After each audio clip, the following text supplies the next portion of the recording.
Cora was born on the 16th of November 2015, 9 weeks early, and at 14 months old was diagnosed with spastic diplegic cerebral palsy, which just means that she can't stand or walk independently or unaided.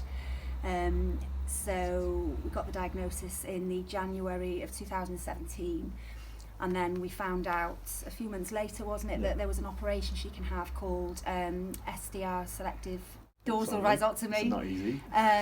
Which basically just gets rid of all the spasticity in her legs.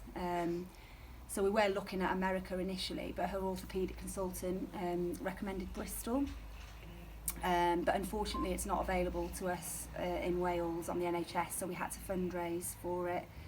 And the cost of the surgery alone is £23,000, in addition to all of the intense physio that she's going to need for years to come.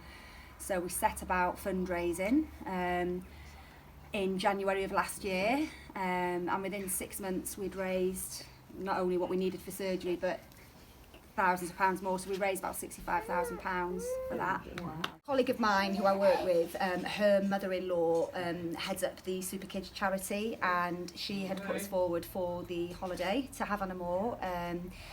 So we jumped at the opportunity, so we went in August last year, and it was great because the caravan was adapted to meet Cora's needs. It meant that she was able to go in her walker up to the caravan because they had a ramp specifically for disabled people, and within the caravan she could walk freely through because the aisles were wide enough.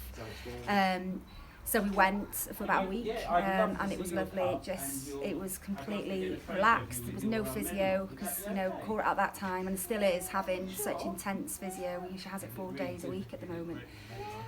So it just meant that we were able to kind of give out all of ourselves a break from physio, and more importantly her really. And it's just a great place for kids because we've been there so many times before.